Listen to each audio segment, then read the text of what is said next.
ऐसे कई एक्टर्स हैं हमारे फिल्म इंडस्ट्री में जो ड्रग्स लेते हैं, नशीली पदार्थों का सेवन करते हैं।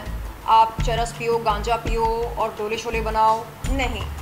तो इस मानसिक तनाव से हम मुक्ति कैसे पाएँ, छुटकारा कैसे पाएँ?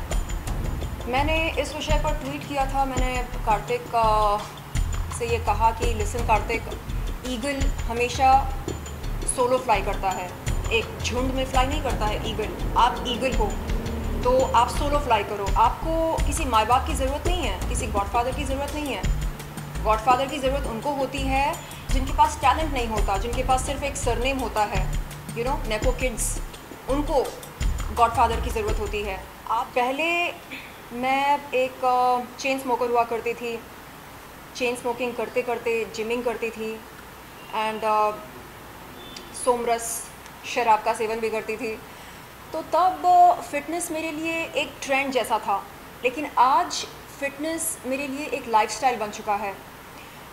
आज मैं उन तमाम पदार्थों का सेवन नहीं करना पसंद करती हूँ जो सेहत के लिए हानिकारक होता है, जैसे cigarettes, alcohol, drugs etcetera etcetera.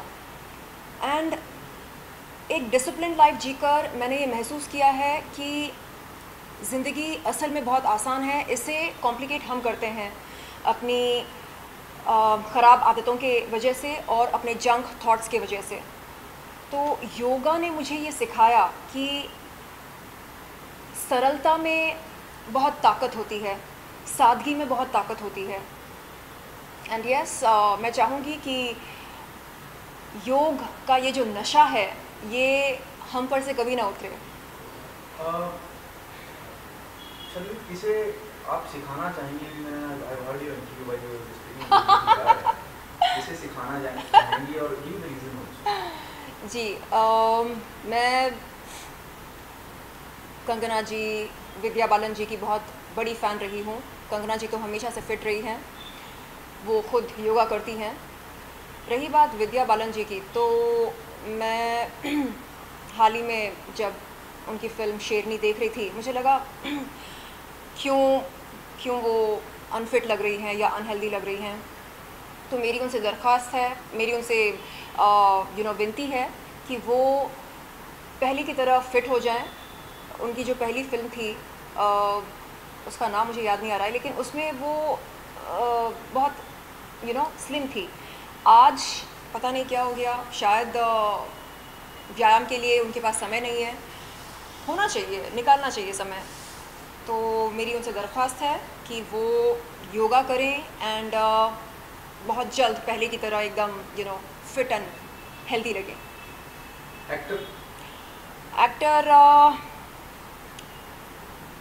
ऐसे कई एक्टर्स हैं हमारे फिल्म इंडस्ट्री में जो ड्रग्स लेते हैं, नशीली पदार्थों का सेवन करते हैं और ये सब करते हुए जिम में जाकर डोले शोले भी बनाते हैं।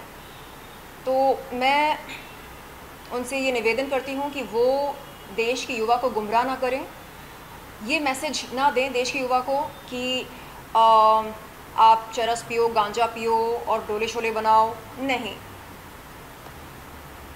मेरा उनसे ये निवेदन है कि वो प्लीज़ खुलकर ड्रग्स का विरोध करें और योगा का प्रचार करें एंड एक हेल्दी लाइफस्टाइल को प्रमोट करें। वर्कआउट या फिटनेस एक ट्रेंड नहीं होना चाहिए, एक लाइफस्टाइल होनी चाहिए। तो ऐसे कई एक्टर्स हैं जिनको मैं योगा सिखाना चाहूँगी, बट नवाज का नाम लिया।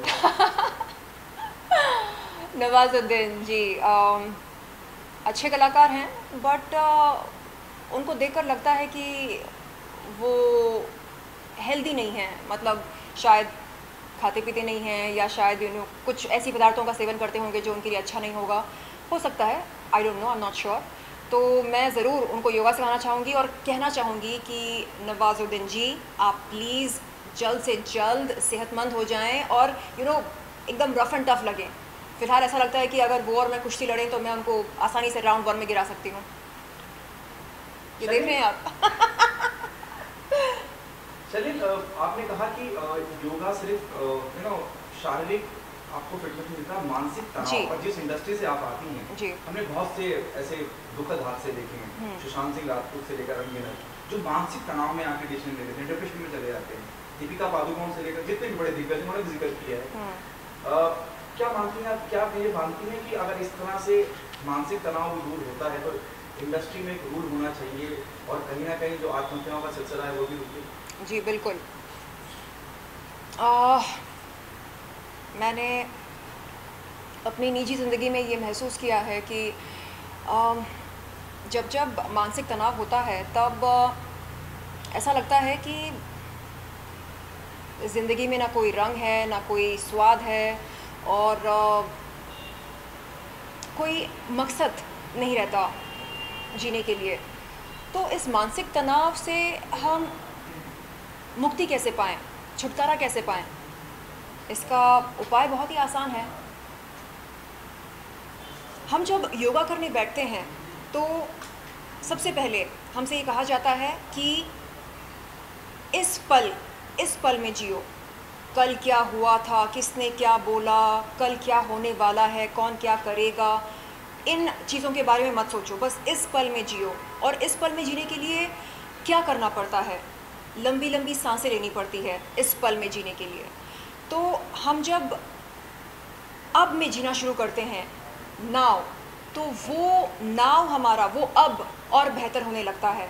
तो ऐसे स्मॉल मोमेंट्स को हम बेहतर जब बनाएंगे तब हम देखेंगे कि हमारा पूरा दिन अच्छा जाता है, या पूरा हफ्ता अच्छा जाता है, या पूरा महीना अच्छा जाता है। एंड एक आध बार कभी हमें मानसिक तनाव महसूस हो, या एक आध बार अगर हम हिम्मत हारते हैं तो इसमें हार मानने की कोई ज़रूरत नहीं है।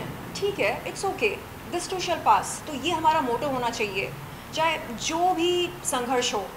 अगर हम किसी परीक्षा में फ़ेल होते हैं, या किसी प्रोजेक्ट से हमें निकाला जाता है, या कहीं पर हम रिजेक्शन फेस करते हैं, इन चीज़ों से हम कैसे कैसे ख़ुद को दूर रखें, यानी इन चीज़ों को फेस करते हुए हम कैसे ख़ुद को प्रोटेक्ट करें, रिजेक्शन से कैसे प्रोटेक्ट करें, एंड नेगेटिविटी से कैसे प्रोटेक्ट करें, एंड ये लोग जो हमें जज करते हैं, जजमेंट से कैसे प्रोटेक्ट करें। बस एक ही उपाय है, योगा। अब में जियो, अब में कैसे लंबी लंबी सांसें लो, एंड जो योगा पोज है बस उसी पर फोकस करो, क्या करना है, योगा पोज कैसे करना है। तो हम जब योगा पोज पर फोकस करने लगते हैं, हम भूल जाते हैं किसने क्या बोला, क्या किया, और किसने हमें कैसे दुख दिया, किसने हमारे बारे में क्या स्टेटमेंट दिया। ये सब हम भूलने लगते हैं, हमारे दिमाग से ये सब निकलने लगता है। So for me that has really helped, क्योंकि देखिए इस इंडस्ट्री में बहुत नेगेटिविटी है, बहुत सारे चेहरे हैं जो दिखता है वैसा होता नहीं है। तो ऐसे में हम बैलेंस कैसे ढूंढें, इक्विलिब्रियम कैसे ढूंढें? बस मेडिटेशन करके और योगा करके। और मैं बहुत बहुत आभारी हूँ हमारे प्रधानमंत्री श्री मोदी जी का मतलब मोदी जी की आभारी हूँ मैं, इसलिए क्योंकि उन्होंने योगा को बहुत बहुत बढ़ावा दिया। आप मुझे बताइए, क्या 7-8 साल पहले योगा इतना प्रसिद्ध हुआ करता था? नहीं। हम सब अपनी अपनी ज़िंदगी में व्यस्त हमेशा से हुआ करते थे और मस्त हुआ करते थे। एंड बॉलीवुड में ड्रग्स पहले भी था, आज भी है, लेकिन आज नारकोटिक्स कंट्रोल ब्यूरो का मतलब आज बॉलीवुड उनके रेडार पर है, ठीक है। इसलिए लोग जो कर रहे हैं वो चौकन्ना होकर कर रहे हैं, लेकिन मैं चाहती हूँ कि बहुत जल्द लोग 1000 बार सोचें ड्रग्स लेने से पहले, एंड बॉलीवुड का अच्छी तरह से स्वच्छ अभियान हो, एंड हम सब का स्वच्छ अभियान हो, हमारी सोच का, हमारे तन का, मन का।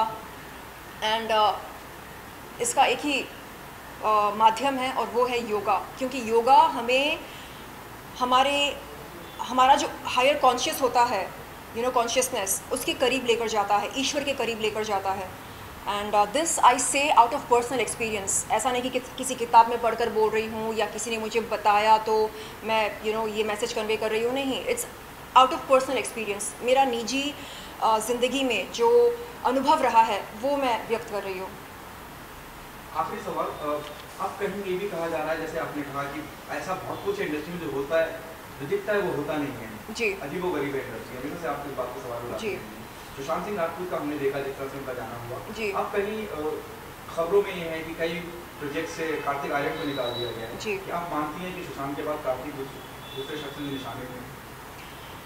मैंने इस विषय पर ट्वीट किया था। मैंने कार्तिक से ये कहा कि लिसन कार्तिक, ईगल हमेशा सोलो फ्लाई करता है, एक झुंड में फ्लाई नहीं करता है ईगल। आप ईगल हो तो आप सोलो फ्लाई करो। आपको किसी माँ बाप की ज़रूरत नहीं है, किसी गॉडफादर की ज़रूरत नहीं है।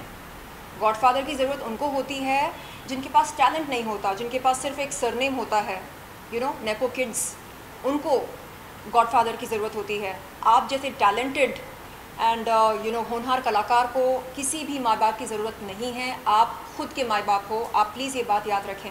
एंड हम सब आपके साथ हैं, निराश होने की ज़रूरत नहीं है। एक फ़िल्म गई तो दूसरी फिल्म आएगी, यू नो, ज़िंदगी का दस्तूर है ये।